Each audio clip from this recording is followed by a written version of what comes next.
My name is Clarissa Bennett, and I am 30 years old. Today, I am a successful attorney at Morgan & Wright, but my journey here was far from easy. When I was 18, my father disowned me over an inheritance my grandfather left me. He screamed at me to get out and said he didn't have a child like me. I had nothing but my car and the clothes on my back. 12 years later, they showed up at my office on their knees begging for help after trying to destroy the career I built from scratch. I made sure they got exactly what they deserved. Where are you watching from today?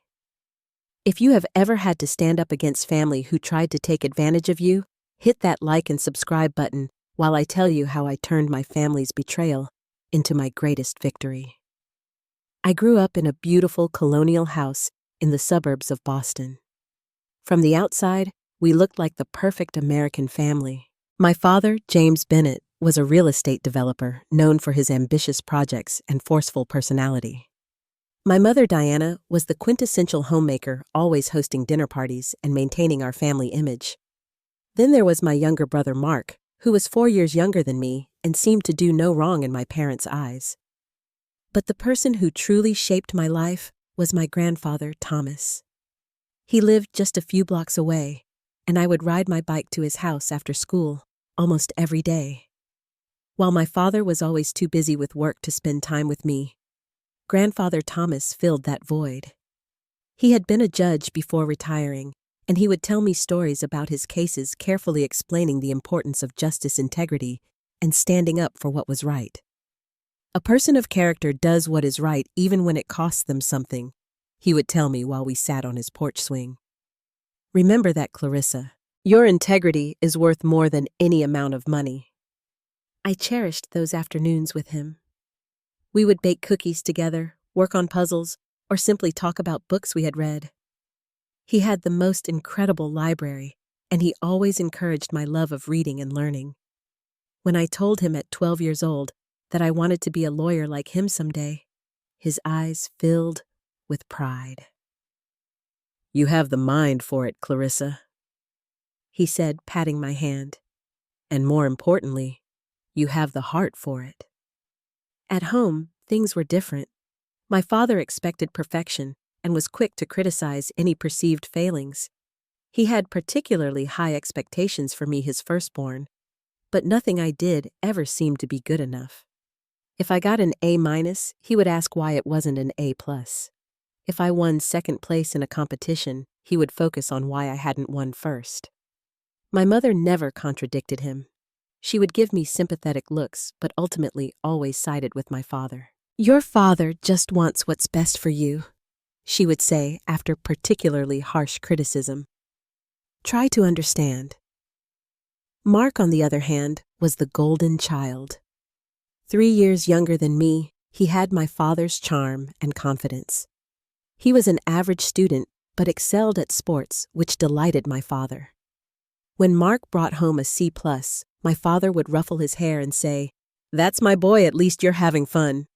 The double standard was painfully obvious. When I was 16, my grandfather was diagnosed with lung cancer. The doctor said he had maybe a year left. I spent as much time with him as I could, often doing my homework at his kitchen table just to be near him. As his condition worsened, our conversations became more serious. About 3 months before he died, he called me into his study. He looked frailer than ever, but his eyes were clear and determined. Clarissa, he said, taking my hand in his, I want you to know that I have set aside money for your education. $100,000. It should cover your undergraduate degree and help with law school. I was stunned. Grandfather, I do not know what to say. You do not need to say anything. Just promise me you will use it to follow your dreams. Your father will manage the money until you turn 18. I have already discussed it with him. I hugged him, careful not to hurt his fragile body. I promise, Grandfather. I will make you proud. He died peacefully in his sleep 2 months later. The funeral was somber, with many of his former colleagues from the legal community in attendance. My father seemed more concerned with networking than mourning, introducing himself to influential judges and attorneys. My mother kept adjusting my collar and reminding me to stand up straight.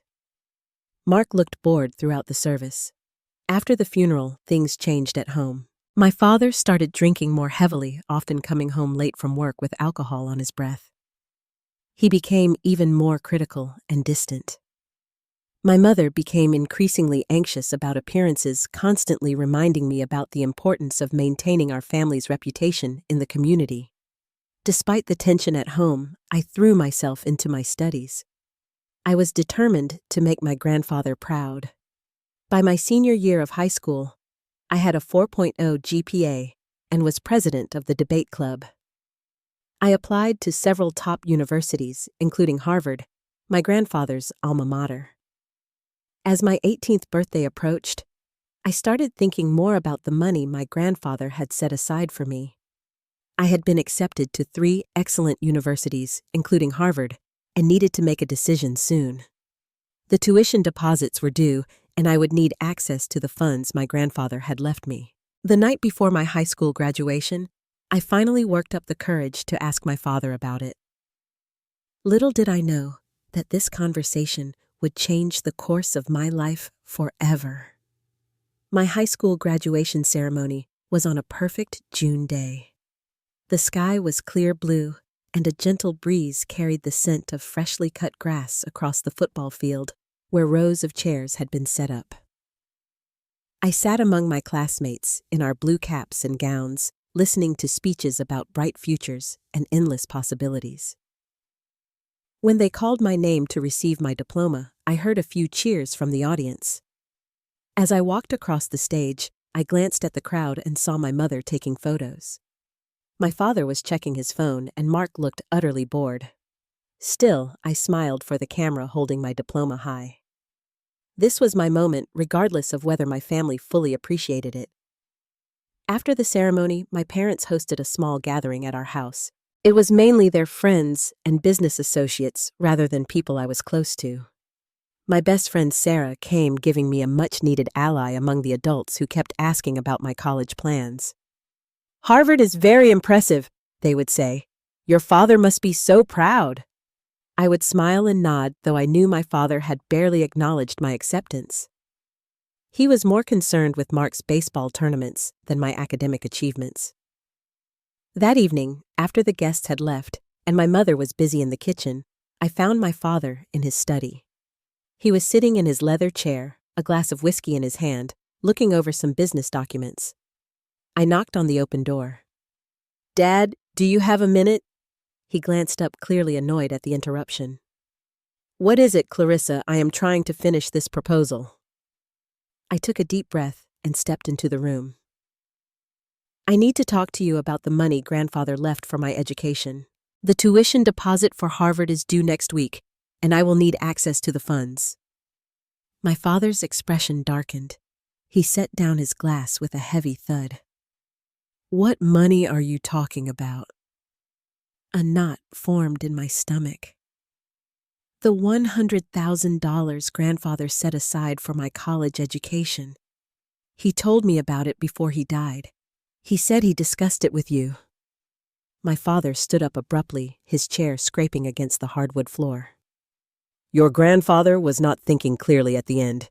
He made a lot of promises he should not have made." "But he specifically told me." "That money was part of his estate, which I managed as the executor." He interrupted, his voice rising. "The estate had debts to settle."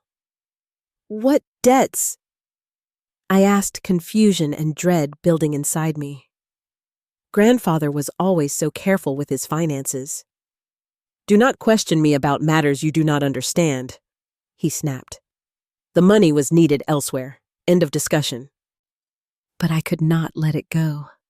This was my future, my dream that my grandfather had wanted to support. That money was specifically for my education. Grandfather wanted to make sure I could go to law school without financial burden. My father's face reddened.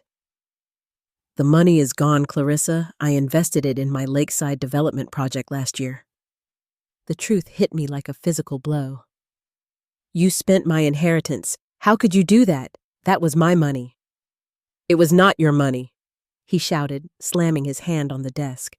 It was family money, and as the head of this family, I decide how it is spent. But grandfather wanted— I do not care what your grandfather wanted. This is my house, and I make the decisions here. My mother appeared in the doorway, drawn by the shouting. What is going on? She asked, her voice trembling. Your daughter is questioning my financial decisions, my father said through gritted teeth. She thinks she is entitled to Thomas's money. It was meant for my education, I insisted, tears welling in my eyes. Grandfather promised me. My father stepped toward me, his face contorted with rage. You ungrateful little. Do you have any idea the pressure I am under, the sacrifices I make for this family, and now you accuse me of stealing from you? James, please, my mother said weakly. The neighbors will hear. Of course, that was her concern. Not that my father had stolen my inheritance, but that the neighbors might hear our argument. I worked for everything I have. My father continued, ignoring her. Nothing was handed to me. And you think you deserve a handout? That is your problem, Clarissa. You have always had this sense of entitlement. It is not entitlement to expect my father to honor my grandfather's wishes, I said, finding strength in my anger. What you did was wrong, and you know it. That was when my father completely lost control. His face turned purple with rage, and veins bulged in his forehead. Get out! He bellowed. Get out of my house! I do not have a child like you! My mother gasped, and I heard a snicker from the hallway, Mark listening in and enjoying the show. If that is how you feel, I said, my voice shaking, but determined, then I will leave. Clarissa, he does not mean it, my mother said, but made no move to stop me or confront my father. Yes, I do, my father said coldly. If she thinks she knows better than me, if she thinks she is entitled to question my decisions, then she can make her own way in the world. See how far she gets without our support. I looked at him, really looked at him, and for the first time, I saw him clearly, not as the intimidating father I had always feared disappointing, but as a small, insecure man who had stolen from his own daughter. Fine, I said quietly.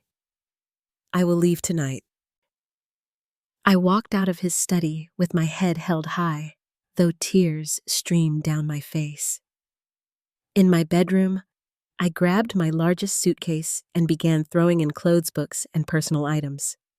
My hands were shaking so badly I could barely zip the suitcase closed. My mother appeared in the doorway. Clarissa, do not do this. Your father will calm down by morning. Will he give me back my inheritance by morning? I asked, knowing the answer. She looked away. You know how tight things have been with the business. Your father did what he thought was necessary. He stole from me, Mom, and you are letting him. She flinched but offered no defense. Where will you go? I will figure it out, I said, though I had no idea. I finished packing what I could carry and walked downstairs. My father was nowhere to be seen, but Mark stood at the bottom of the stairs watching me with a smirk. Always knew you would screw up eventually, he said. Now maybe Dad will stop comparing me to you all the time. I ignored him and walked out the front door without looking back. The summer night was warm, but I felt cold inside. I put my suitcase in the trunk of my old Honda Civic, a 16th birthday gift from my grandfather, and got behind the wheel. Only then, alone in my car, did I allow myself to break down completely. I sobbed until my throat was raw and my eyes burned. When I had no tears left, I started the engine. I had no plan, no money, except for the $200 in my checking account, and nowhere to go. That first night, I slept in my car in the parking lot of a 24-hour grocery store. The next morning, I called Sarah, and her family took me in without hesitation. They gave me their spare room, and insisted I stay as long as I needed. Over the next few days, I tried calling home. My father never answered. My mother picked up once, sounding anxious. "Your father is still very upset," she said. "He thinks some time apart would be good for everyone." "Does time apart mean he has disowned me?" I asked directly. She sighed. "Give him time, Clarissa, and maybe apologize for questioning his judgment." I hung up knowing I had nothing to apologize for. Later that week, I drove by our house to try one more time in person. My father saw me coming up the walk and locked the front door. Through the window, I could see him pointing at me and shouting something. My mother stood behind him looking torn, but making no move to let me in. That was when I realized they had really cut me off completely. I was 18 years old, alone with no family support and no money for college. The future I had planned was gone, stolen by the very person who should have protected it. But as I drove away from my childhood home for the last time, something my grandfather had said came back to me. "Your integrity is worth more than any amount of money." I decided then that I would find another way to make my dreams come true. I would not let my father's betrayal define my future. With nowhere else to turn, I threw myself into survival mode. Sarah's family was incredibly kind, but I knew I could not impose on them indefinitely. I needed a job. Actually, I needed several jobs, and I needed to figure out how to pay for college. The day after being kicked out, I applied for every scholarship I could find. I updated my FAFSA to indicate that I was financially independent, though navigating the paperwork was a nightmare without my parents' information. I took a job as a barista at a local coffee shop, working the early morning shift from 5 a.m. to noon. In the afternoons, I worked as a receptionist at a small law firm, and on weekends I tutored high school students in math and English. Between the 3 jobs, I barely had time to sleep, let alone process the emotional trauma of being cut off from my family. But the relentless schedule kept me from dwelling on my pain. Every dollar I earned went into a new bank account that I had opened on my own. I was determined to save enough for at least my first semester of college. A month into this grueling routine, I met someone who would change the trajectory of my life. Professor Eleanor Williams came into the coffee shop every morning for her large Americano. She was a constitutional law professor at Boston University and always took the time to chat with me despite the morning rush. One particularly busy morning, I was running on 3 hours of sleep and nearly dropped her coffee. When I apologized profusely, she looked at me with concern. "Are you all right? You look exhausted," she said, her voice gentle but direct. Something about her kindness broke through my carefully constructed walls. Before I knew it, I was fighting back tears as I briefly explained my situation. Professor Williams listened without interruption, then handed me her card. "Come see me at my office this afternoon. I have some ideas that might help you." I almost did not go. Pride and exhaustion nearly kept me away, but desperation won out. That afternoon, I walked into her office at Boston University, nervous and unsure what to expect. Professor Williams did not offer pity, which I appreciated more than she knew. Instead, she offered solutions.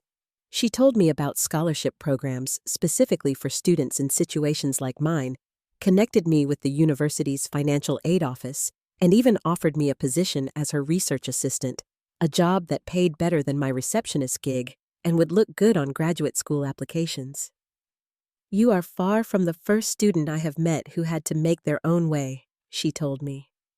"But you have a fire in you that reminds me of myself at your age. I want to help fan those flames, not watch them burn out because of financial hardship." With Professor Williams's guidance, I secured a partial scholarship to Boston University. It would not cover everything, but combined with financial aid and my 3 jobs, it made college possible. I found a tiny apartment with 2 roommates, each of us occupying a space barely larger than a closet, but it was mine, and I was proud of it. My undergraduate years were a blur of classes, work, and studying until I could barely keep my eyes open. I lived on ramen noodles and coffee, wearing secondhand clothes and using textbooks borrowed from the library. While other students went to parties and enjoyed the college experience, I was either working, studying, or sleeping, usually in that order of priority. Despite the challenges, I thrived academically. I majored in political science with a minor in economics, maintaining a 3.9 GPA even with my packed schedule. Every A felt like a personal victory, a silent rebuttal to my father's belief that I would fail without his support. Throughout those 4 years, I heard nothing from my family. I had tried reaching out a few times during the first year, calling on Christmas and my mother's birthday, but the conversations were strained and brief. My father refused to speak to me at all. My mother would ask superficial questions about my well-being, but would quickly end the call if I mentioned anything about college or my future plans. Mark never came to the phone. By my junior year, I stopped trying. The rejection still hurt, but I had built a new support system. Professor Williams had become a true mentor, and I had made a few close friends who understood my situation and respected my dedication. We formed a tight-knit group that celebrated holidays together and supported each other through the stresses of college life. When I graduated, summa cum laude, Professor Williams and my friends were there cheering for me. We went out for dinner afterward, my first real celebration in years. As we toasted with cheap champagne, I realized that I had created my own chosen family, one built on mutual respect and genuine care, rather than obligation or blood ties.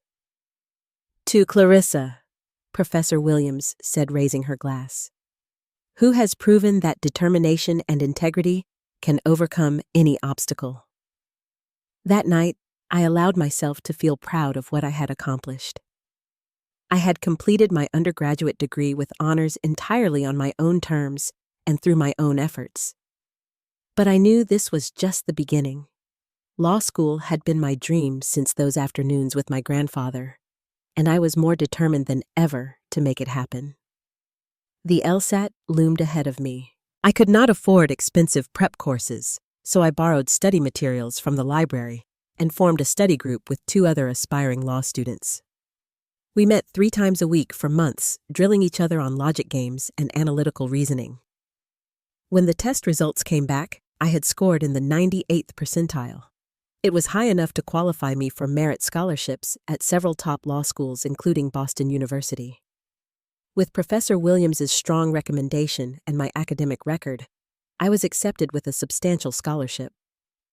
Law school was even more demanding than my undergraduate years, but I was prepared for the challenge. I continued working part-time as Professor Williams's research assistant and took on additional legal internships during the summers. The material was fascinating, challenging me intellectually in ways that made me feel alive and connected to my grandfather's legacy. In my second year of law school, I secured a prestigious summer internship at Thompson & Associates, one of Boston's top law firms. The partners were impressed with my work ethic and analytical skills, and by the end of the summer, they hinted at a possible job offer after graduation. I graduated near the top of my law school class and passed the bar exam on my first attempt. Thompson & Associates made good on their hint, offering me an associate position with a salary that seemed astronomical after years of financial struggle. With my first few paychecks, I put a down payment on a small but elegant apartment in Cambridge. The day I moved in, I stood in the empty living room, keys in hand, and finally let myself cry. They were not tears of sadness, but of vindication and relief. 6 years after being cut off and told I would amount to nothing without my family's support, I had proven my father wrong. That night, as I sat on my new couch, the first piece of furniture I had ever bought new, I raised a glass of wine to my grandfather's memory. I did it, I whispered to the empty room.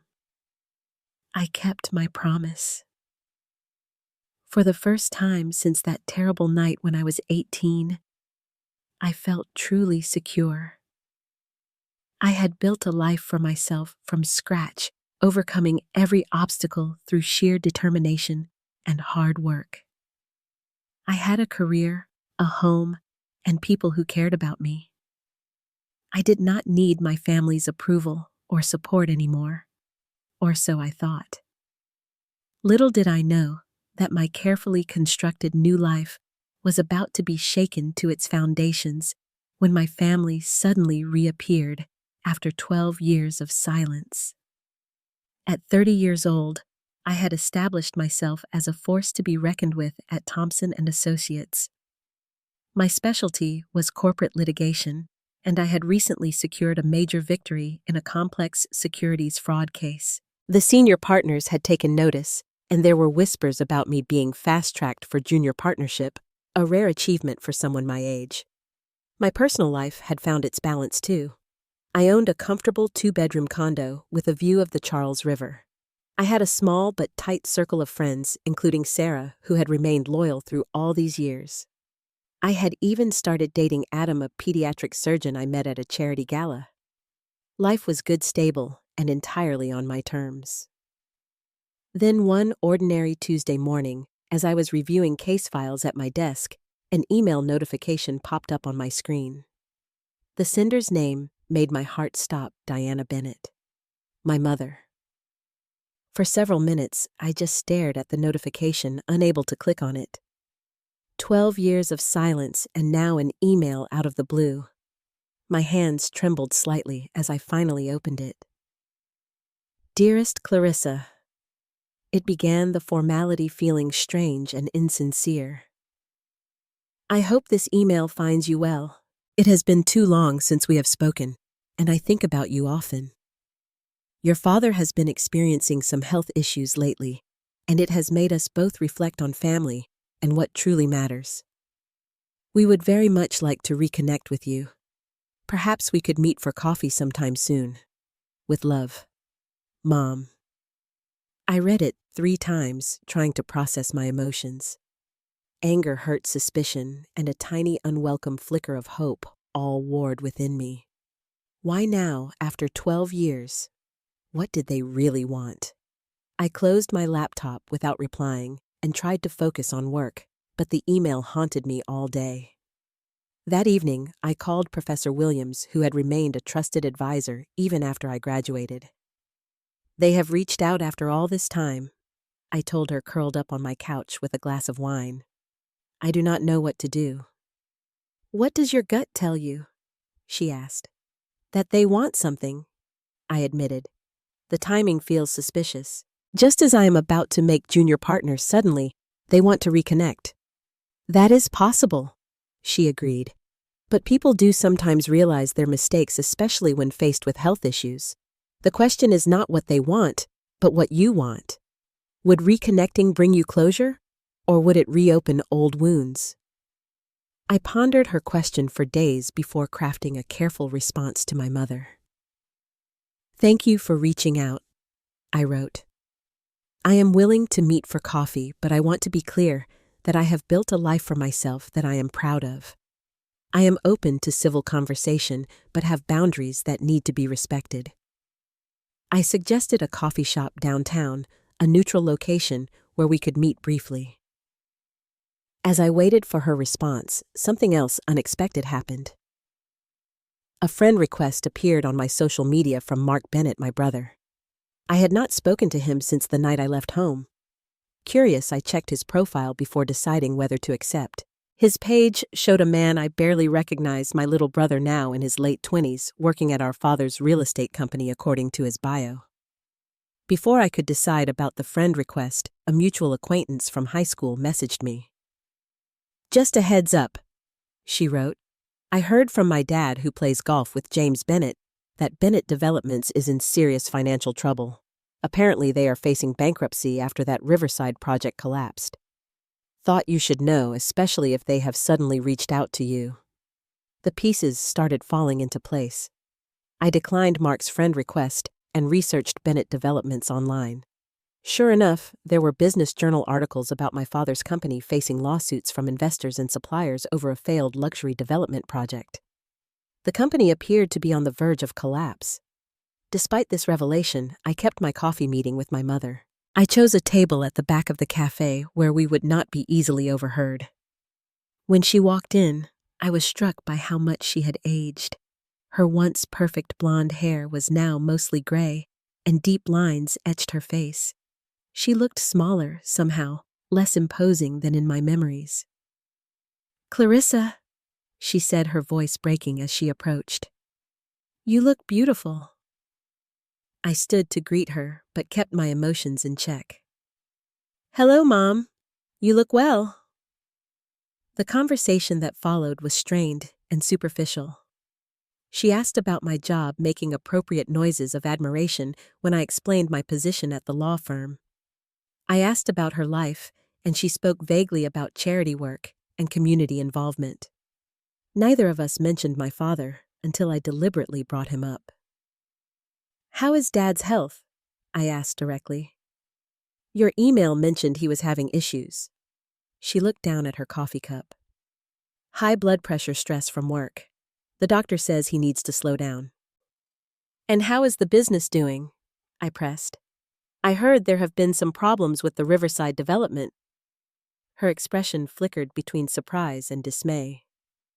"It has been a challenging time," she admitted. "The economy, and contractors not delivering as promised." I nodded, letting the silence stretch between us until she felt compelled to fill it.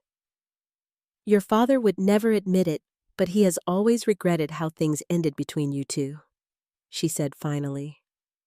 "He has followed your career, He was very impressed when he heard you had joined Thompson & Associates." "Impressed enough to contact me himself?" I asked, raising an eyebrow. She looked away. "You know your father. Pride has always been his biggest weakness." "Pride was not what made him steal my inheritance and throw me out of the house," I said calmly, watching her flinch at my directness. "But that is in the past. I have built a good life for myself." "We can see that," she said quickly. "And we are so proud of you, Clarissa. We always knew you would do well." The irony of her statement was almost laughable. "Did you need something specific from me, Mom? It has been 12 years. Why reach out now?" She hesitated, confirming my suspicions. "We just want to be a family again," she said finally. "Life is too short for estrangement." I decided not to push further at that first meeting. We parted with a tentative agreement to stay in touch, though I made no promises about meeting my father or brother. Over the next few weeks, the communication increased. My mother texted occasionally with benign updates. Mark sent another friend request, which I again ignored. Then my father called. It was the first time I had heard his voice in 12 years. He sounded older, less confident than I remembered. He asked about my work, my life, making awkward attempts at conversation before finally getting to his point. "I know I made mistakes, Clarissa," he said, not quite an apology. "But families should stick together in difficult times. Your expertise in corporate law could be invaluable to the company right now. Perhaps you could review some contracts for us. Give us your professional opinion." "Are you asking me for free legal work, Dad?" I asked, keeping my voice neutral. "I would compensate you, of course," he said quickly. "But more importantly, it would be a way for you to be part of the family business, as you always should have been." I almost laughed at his transparent attempt at manipulation. "I am afraid that would be a conflict of interest with my current position," I said. "And frankly, I am not interested in getting involved with Bennett developments." His tone changed instantly, the old anger flaring up. "Still so high and mighty, aren't you? After all these years, you still think you are better than the rest of us." "No, Dad, I just know my worth now," I replied calmly. "I wish you well with your business challenges, but I will not be getting involved." I ended the call and blocked his number. 2 days later, I received an email from Mark, full of guilt-tripping and veiled accusations about abandoning the family in their time of need. I blocked him too. I thought that would be the end of it. I had made my position clear, and they had no leverage over me. I was wrong. A week later, I was called into a meeting with the managing partners at the firm. Their expressions were grave as I took a seat in the conference room. "Clarissa, we have received a formal complaint about your conduct," said Harold Thompson, the firm's founding partner. "It contains some serious allegations that we need to address." My blood ran cold as he slid a document across the table. It was an anonymous complaint alleging that I had disclosed confidential information about a client to benefit a family member's business interests. The details were vague, but included specific information about one of my recent cases details that only someone who knew me personally would have included. "This is completely false," I said, my mind racing. "I have never disclosed confidential information to anyone, let alone to benefit a family member." "We want to believe you," said Jennifer Walsh, another senior partner. "But we have to take such allegations seriously. Until we complete an investigation, we are placing you on administrative leave." I walked out of that meeting in a daze, my carefully built career suddenly in jeopardy. Back in my office, I began packing up my personal items, trying to process what had just happened. That was when the pieces clicked together. The specific details in the complaint, the timing after I had refused to help my father. This had to be my family's doing. They had not just asked for my help and been refused. They were now actively trying to destroy what I had built when I would not give them what they wanted. The betrayal cut deep, but beneath my shock and hurt, a cold anger began to form. If they thought I would break under pressure, they had severely underestimated what 12 years of independence had taught me. The day after being placed on administrative leave, I woke up with a clear head and a plan. If my family wanted to play dirty, they would find I was no longer the vulnerable 18-year-old they could bully and manipulate. This time, I would fight back with every resource at my disposal. My first step was to enlist help. Javier Rodriguez was a paralegal at the firm who had worked closely with me on several cases. He was brilliant, discreet, and most importantly, loyal. I called him from my personal phone. "I need your help with something unofficial," I told him. "It is about the complaint against me." Javier did not hesitate. "I know it is bullshit. What do you need?" "Information. I need to know who filed the complaint and what evidence they provided." "I will see what I can find out," he promised. "But Clarissa, be careful. The partners are taking this very seriously." While Javier worked his connections at the firm, I focused on gathering evidence of my own. I had saved my mother's email and recorded my phone conversation with my father, a habit I had developed from years of legal practice. I also reached out to trusted colleagues who could vouch for my integrity and professionalism. 2 days later, Javier called me with the information I needed. "The complaint came through an anonymous email," he said. "But I traced the IP address. It came from Bennett Development's office network." That confirmation of my suspicions made my blood boil. "Thank you, Javier. This helps more than you know." "There is more," he added. "I did some digging into your family's company. They are not just in trouble. They are on the brink of total collapse. Your father took out multiple high-interest loans to finance the Riverside project using personal assets as collateral. When the project failed, he could not repay. They are facing not just bankruptcy, but potentially losing everything, including their home." The picture became even clearer. My family was desperate, and desperate people take desperate measures. They saw me, or rather my position and connections, as their lifeline. When I refused to help, they decided to pressure me by threatening the career I had built.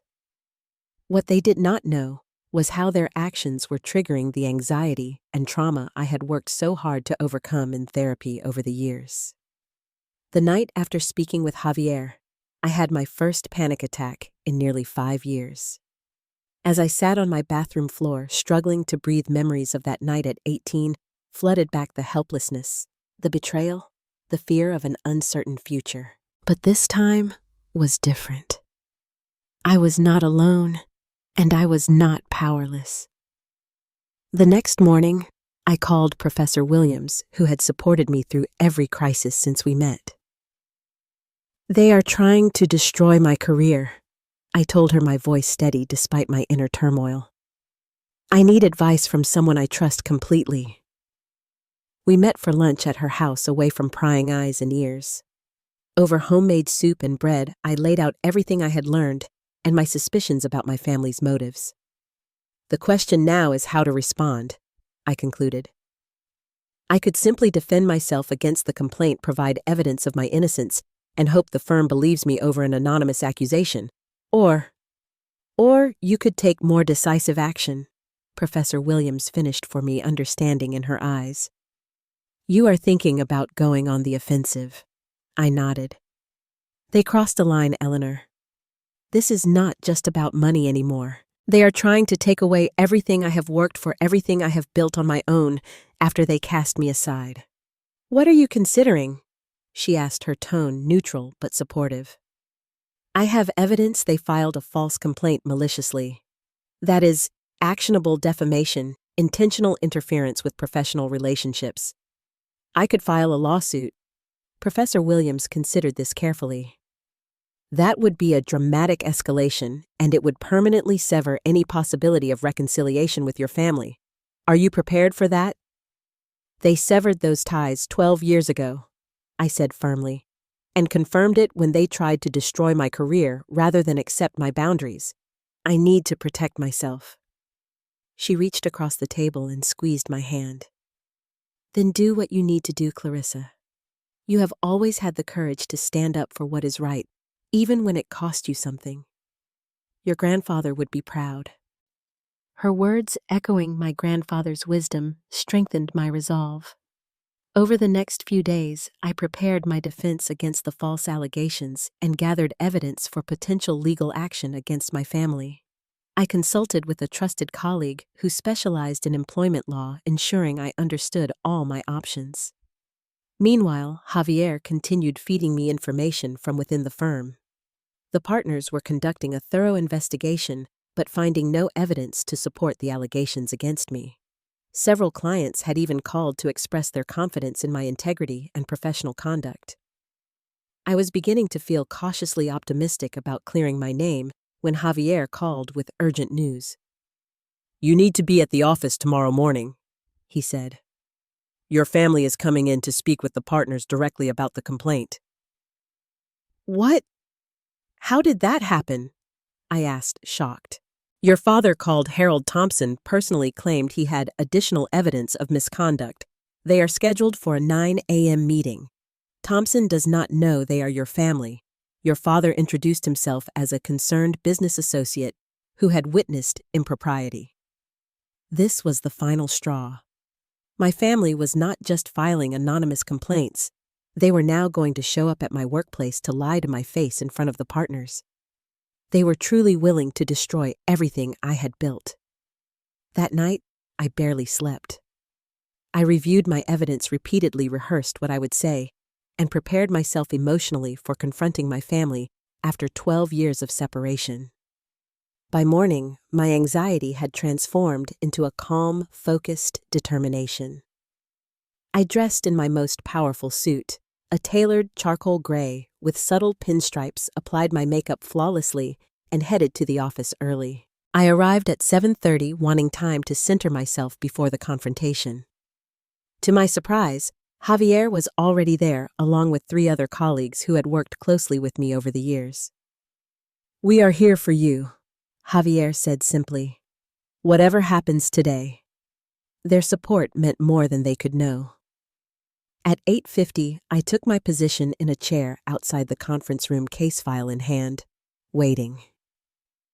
At precisely 9, I saw them walking down the hallway, my father, mother, and brother, looking like the perfect concerned family unit. They did not notice me at first. Then my mother gasped. My brother froze, and my father's step faltered momentarily before he composed himself and continued forward. Clarissa, he said, his voice falsely pleasant. What a surprise to see you here. I stood, my expression neutral. Is it really a surprise, Dad? You came to my workplace to meet with my colleagues about me? Did you think I would not be informed? Before he could respond, Harold Thompson opened the conference room door. Mr. Bennett, we are ready for you. His eyes widened slightly when he saw me. Clarissa, I did not expect you to be here. I believe I should be present for this discussion, I said calmly. especially since Mr. Bennett is not a business associate as he claimed, but my estranged father, who I have not spoken to in 12 years until very recently. Thompson's expression shifted from surprise to concern. Is that true, Mr. Bennett? My father's facade cracked slightly. Yes, but that does not change the information I have to share. I think it changes quite a lot, I interjected, including establishing a clear motive for filing false allegations against me. Thompson looked between us, clearly reassessing the situation. Perhaps we should all step into the conference room and sort this out. What followed was the confrontation that had been brewing for 12 years. As we all sat around the conference table, my family on one side, the partners and me on the other, I laid out everything, my history with my family, their recent financial troubles, their attempts to pressure me into helping their failing business, and the evidence linking them to the anonymous complaint. My father initially tried to deny everything, but as I presented email records, phone logs, and the IP address, his denials became increasingly desperate. My mother sat silently looking at her hands, while Mark alternated between glaring at me and whispering urgently to my father. When I finished presenting my evidence, the room was silent for a long moment. Then Jennifer Walsh spoke, her voice cold. Mr. Bennett, are you aware that filing false accusations against an attorney is a serious matter with potential legal consequences? My father's arrogance finally cracked completely. You do not understand, he said, his voice breaking. We are about to lose everything. The business, our home, everything I have worked for my entire life. Clarissa has connections, resources. She could help us if she wanted to. She is my daughter. I have not been your daughter since the night you threw me out for asking about my inheritance, I replied, maintaining my composure despite the emotion swelling inside me. You made your choice 12 years ago. You do not get to claim me as family now just because you need something from me. Please, my mother finally spoke, tears in her eyes. We made a terrible mistake. We know that now. Can you not find it in your heart to forgive us, to help your family in our time of need? I looked at her, really looked at her, and saw not the confident, polished woman of my childhood, but someone broken by years of enabling my father's worst impulses. For a moment, I felt a flicker of pity. I might have considered helping if you had approached me honestly, I said quietly. If you had acknowledged the harm you caused and asked for forgiveness before asking for help. But instead, you tried to manipulate me, and when that failed, you tried to destroy my career. That tells me nothing has really changed. My father's desperation turned to rage. He stood up, face reddening. You ungrateful, after everything we did for you. We raised you educated. You gave you every advantage. And then took it all away when I questioned you. I finished for him. Please sit down, Dad. You are embarrassing yourself. You think you are so much better than us, Mark spat. Always so perfect, so superior. But you are just a cold, heartless... That is enough, Harold Thompson interrupted firmly. This meeting is over. Mr. and Mrs. Bennett, Mr. Bennett Jr., I will have security escort you from the building. Clarissa, please stay. We have matters to discuss. As security arrived to escort my family out, my father made one last desperate attempt. To my shock and the horror of everyone present, he actually fell to his knees in front of me. Clarissa, please, he begged, all pride gone. We will lose everything. Help us, and I will make it up to you somehow, I swear. My mother knelt beside him, tears streaming down her face. Mark stood awkwardly behind them, looking mortified, but still angry. I looked down at them, my parents on their knees in my workplace, begging for my help after trying to ruin me. In that moment, I felt no satisfaction, no vindication, just a profound sadness for what could have been and never was. Goodbye, Dad. Mom. Mark, I said quietly. Do not contact me or my colleagues again. Security helped them to their feet and led them away. As they disappeared down the hallway, I felt a weight lifting from my shoulders. Not just the immediate threat to my career, but the weight of hope and expectation I had carried for years, that someday, somehow my family might become the family I needed them to be. After they left, Harold Thompson looked at me with new respect. Clarissa, I owe you an apology. We should have questioned the source of these allegations more thoroughly. You were doing your due diligence, I acknowledged, but I would like to be reinstated immediately. Of course, Jennifer Walsh agreed.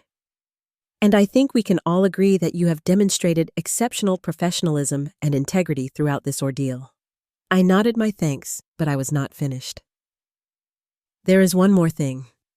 I intend to file a lawsuit against my family for defamation and intentional interference with professional relationships. I want to be clear that this is a personal matter and will not affect my work or clients in any way. The partners exchanged glances, but Harold nodded.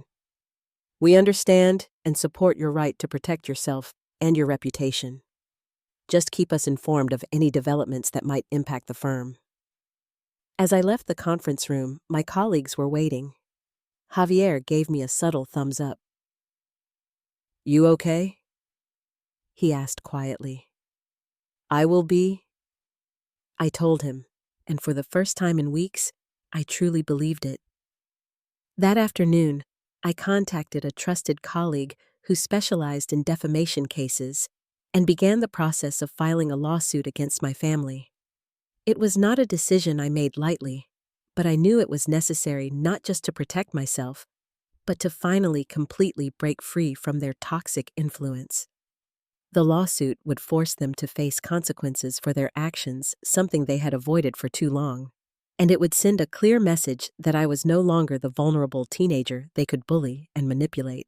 I was a woman who knew her worth and would stand up for herself no matter who was trying to tear her down. The following weeks were a whirlwind of legal proceedings and emotional processing.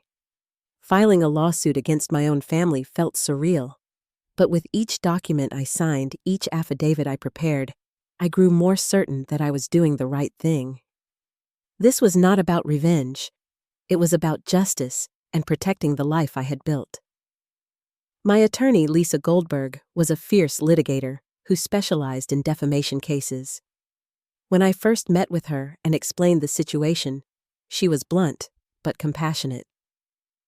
This will not be easy, she warned me. Family lawsuits rarely are. Are you prepared for the emotional toll this might take?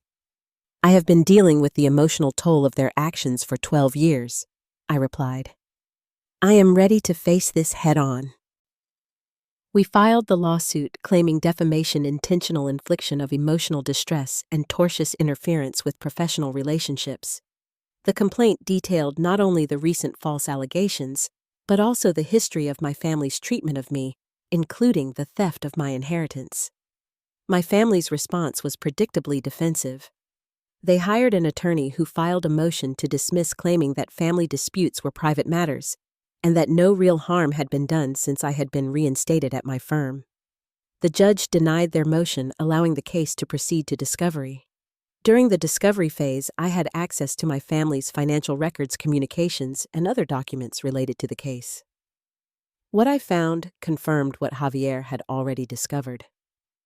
Bennett Developments was not just struggling, it was insolvent. My father had taken out multiple loans with predatory interest rates, using their home and other personal assets as collateral. When the Riverside project failed due to his corner cutting and mismanagement, everything collapsed. Even more revealing were the email exchanges between my father and brother, plotting how to pressure me into helping them. She has to cave eventually, my father had written. Everyone has a breaking point. We just need to find hers. The coldness of their calculations sent chills through me, but also strengthened my resolve. This was never about family reconciliation. It was about using me as a financial lifeline, with no regard for the harm they might cause. As the case progressed, My family's attorney approached Lisa about a potential settlement. Their initial offer was insulting a written apology and a small financial payment in exchange for dropping the lawsuit. We rejected it outright. They still do not understand the severity of what they did, I told Lisa. I am not interested in token gestures. Our counteroffer was substantial: a public retraction of the false allegations, a significant financial settlement, and a legally binding agreement that they would not contact me or my colleagues again. They balked at the terms, and we prepared for trial. Throughout this process, I continued my therapy sessions, working through the complex emotions that the lawsuit and family confrontation had stirred up. My therapist helped me recognize that my pursuit of legal action was not just about the recent events, but about finally standing up for the 18-year-old girl who had been abandoned by the people who should have protected her. "You are fighting for her too," my therapist said during one particularly emotional session. "And that is a powerful act of self-love." The court date was set for a Monday in early October. I spent the weekend preparing with Lisa, reviewing our evidence and practicing my testimony. The night before the trial, Professor Williams came over with dinner and moral support. "Are you nervous?" she asked as we sat on my couch sharing a bottle of wine. "Strangely, no," I replied. "I feel ready. Whatever happens tomorrow, I know I am doing what my grandfather would have wanted me to do, standing up for what is right, even when it costs me something." She raised her glass in a toast. "To Thomas. He would be incredibly proud of the woman you have become." The courtroom the next morning was smaller than I had imagined. My family sat on one side with their attorney avoiding eye contact with me. I sat with Lisa, focused and calm. As the judge entered and the proceedings began, I felt an unusual sense of peace. This was the final chapter in a story that had shaped my life for too long. Our case was strong. We had documented evidence of the false complaint traced back to my family's IP address, testimonies from my colleagues about my professional reputation, and clear proof of my family's financial motives. My father's attorney tried to paint the situation as a misunderstanding, a family dispute that got out of hand, but the evidence spoke for itself. When it was my turn to testify, I spoke clearly and directly, looking at the judge rather than my family. I described the night I was thrown out at 18, the years of struggle that followed, and the recent campaign to pressure me into helping with their financial problems. "Your Honor," I concluded, "this case is not just about a false complaint. It is about a pattern of behavior spanning 12 years, a pattern of manipulation, coercion, and disregard for my well-being. When I refused to be manipulated, they attempted to destroy the career I built entirely on my own, without their help or support. I am asking the court to hold them accountable for their actions."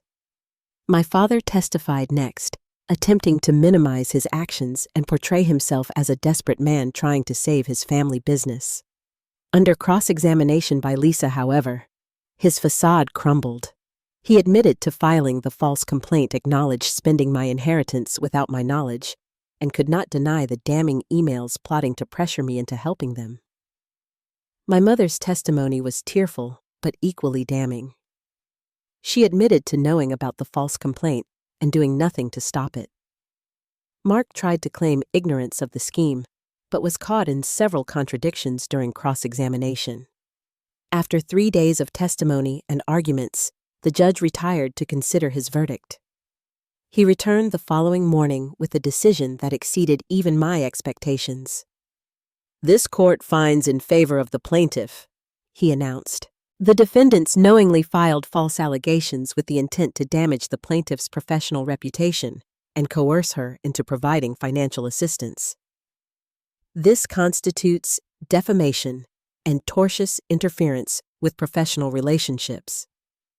He awarded me substantial damages, enough to cover my legal fees with plenty left over, and issued a permanent injunction preventing my family from contacting me or my employer again without my explicit consent. But what struck me most were his closing remarks. The court cannot repair family relationships or undo the harm that has been done over many years, he said. But it can and will hold individuals accountable for their actions regardless of family ties. Blood relations do not excuse unethical or illegal behavior. As we left the courtroom, I caught a final glimpse of my family. My father looked defeated. My mother was crying quietly, and Mark was staring at the floor. I felt no joy in their defeat, just a sense that justice had finally been served. Back at my firm, the partners called me into a meeting the day after the verdict. I expected a discussion about the publicity the case might generate, but instead, Harold Thompson surprised me with an unexpected announcement. Clarissa, in light of recent events and your exceptional handling of the Miller case last month, the partnership committee has voted unanimously to offer you a junior partnership. Your professionalism, legal acumen, and personal integrity have impressed us all. We would be honored to have you join our leadership team. It was a moment of professional validation that felt like the perfect conclusion to this chapter of my life. I had not only defended my reputation, but had emerged stronger and more respected than before. My family had tried to tear me down, but instead, I had risen higher. That evening, as I celebrated my promotion with friends, I realized that I had finally truly broken free from my family's shadow. The lawsuit had been the final step in a journey that began 12 years ago when I walked out of my childhood home with nothing but my integrity intact. Now I had everything I had ever worked for: a thriving career, true friends, and the knowledge that I had stood up for myself when it mattered most. 6 months after the lawsuit concluded, I found myself standing at my grandfather's grave on a crisp spring morning.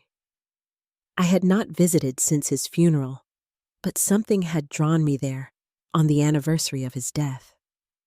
I placed a bouquet of his favorite white lilies against the headstone and traced the engraved letters of his name with my fingertips. I kept my promise, grandfather, I said softly to the quiet cemetery. I followed my dreams just like you wanted me to. And I protected my integrity, even when it cost me something. The months following the lawsuit had been a time of profound healing and transformation. The court's ruling in my favor had brought a sense of validation, but the real healing came from finally accepting that my birth family would never be what I needed them to be, and that was okay. I had built a life filled with people who truly cared about me, who supported me without conditions or manipulation. After the initial shock of the verdict wore off, I had to decide what to do with the substantial damages awarded to me. I could have kept the money, seen it as compensation for the inheritance that was stolen from me. But something about that did not feel right. This was not about the money. It had never been about the money. Instead, I decided to create something meaningful with it. I established the Thomas Bennett Educational Trust, a scholarship fund for students who had been cut off by their families or faced significant financial hardship while pursuing higher education. The first recipients had already been selected: 5 remarkable young people who reminded me of myself at 18, determined to build a future despite the obstacles in their path. My professional life flourished in ways I could never have imagined. As a junior partner at Thompson & Associates, I had more autonomy in choosing my cases and had begun specializing in representing clients who had been victims of financial exploitation. Each case felt like an opportunity to right a wrong, to help someone else find justice, as I had. I also started mentoring young attorneys at the firm, particularly those from challenging backgrounds. Javier had recently passed the bar after attending law school part-time, and I had personally advocated for his hiring as an associate. Watching him thrive in his new role brought me immense satisfaction. My personal healing journey continued as well.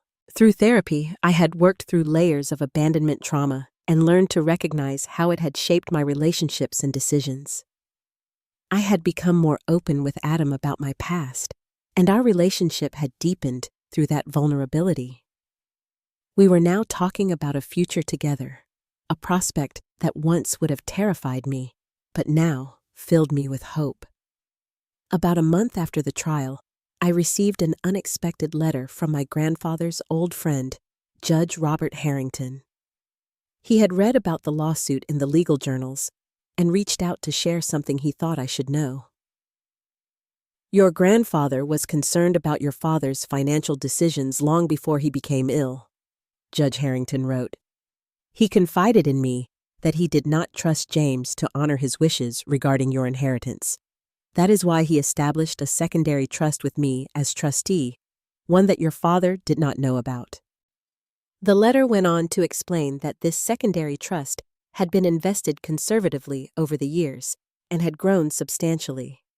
It was now worth over $200,000, and according to my grandfather's instructions, was to be given to me when I turned 30, or graduated from law school, whichever came later. "I have been following your career with great interest," the judge continued. "Thomas would have been extraordinarily proud of what you have accomplished, not just professionally, but in how you have conducted yourself with dignity and integrity through tremendous adversity. The funds are yours whenever you wish to claim them." The discovery of this second inheritance was not about the money I was financially secure now, but about the knowledge that my grandfather had foreseen my father's betrayal and taken steps to protect me. He had believed in me enough to plan for my future, even when he knew he would not be there to see it. After receiving the letter, I arranged to meet Judge Harrington for lunch. He was in his 80s now, with a shock of white hair and kind eyes that reminded me of my grandfather. Over a long meal, he shared stories about their friendship and their time on the bench together. "He talked about you constantly," the judge told me, smiling at the memory. "Always saying how you had the makings of a fine attorney. 'That girl has fire and heart,' he would say. 'A rare combination.'" The judge also gave me a package of letters my grandfather had written to me during the last months of his life, letters my father had intercepted and hidden away. Reading them later that night alone in my apartment, I finally broke down and wept, not from sorrow, but from the profound connection I felt with the man who had loved me unconditionally and believed in me without reservation. In one letter, dated just weeks before his death, my grandfather had written, "Remember, Clarissa, family is not just about blood. It is about who loves you enough to put your well-being above their own desires. Sometimes, the family we choose is more important than the family we are born into. I hope you will always surround yourself with people who recognize your worth and cherish your spirit." Those words became a guiding philosophy for me.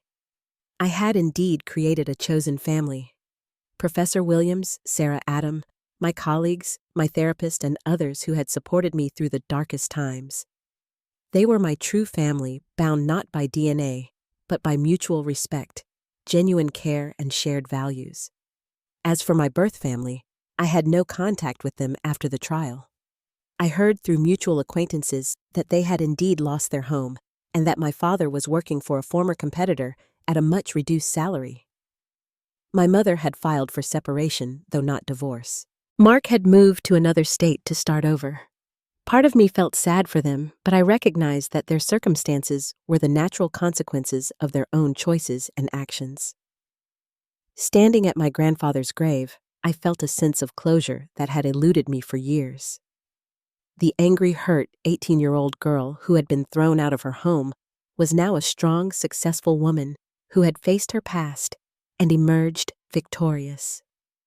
The cycle of manipulation and emotional abuse that had defined my childhood had been broken. "I want you to know," I said to the quiet cemetery, "that I am happy now, truly happy. And I think that would matter more to you than any professional achievement." As I turned to leave, I noticed an elderly couple placing flowers at a nearby grave.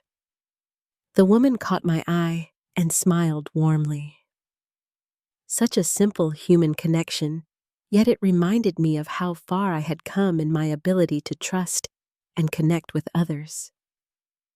Life would continue to have its challenges, of course, but I now faced them with confidence, knowing that my worth was not determined by those who had rejected me, but by the strength I had found within myself and the genuine connections I had formed along the way. The truth I had learned through my journey was both simple and profound. Sometimes the most painful rejections lead us to our true path. Sometimes being cut off becomes the very thing that sets us free. And sometimes the family we choose is the one that teaches us what love really means. Have you ever had to stand up against family who tried to manipulate or take advantage of you? Or have you had to create your own chosen family when your birth family let you down? Please share your experiences in the comments below. This community has become a source of strength for so many of us walking similar paths. Do not forget to like this video if it resonated with you. Subscribe if you want to hear more stories of resilience and triumph, and share it with someone who might need to be reminded of their own strength today. Thank you for listening to my story. Remember, your worth is not determined by those who failed to see it, but by the courage you show in creating a life true to yourself.